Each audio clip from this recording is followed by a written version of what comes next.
Опасна бактерија убива. Станува збор за бактеријата листерија која се добива преку храната. Досега со неа се заразени 7 мина. 2 возрастни и 1 новороденче починаа, а состојбата на уште едно новороденче е критична.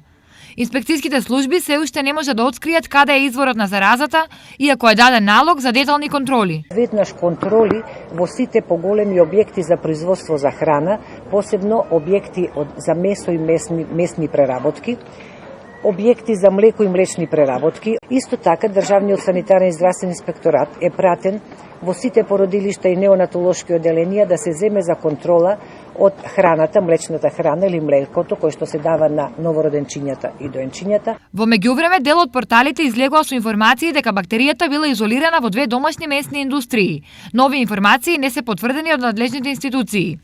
Изолирањето на бактеријата и лозирањето на жариштето во случајов било отежнато, тврдат надлежните главно поради 2 причини. За разлика од сите останати цревни инфекти, има многу подолга инкубација.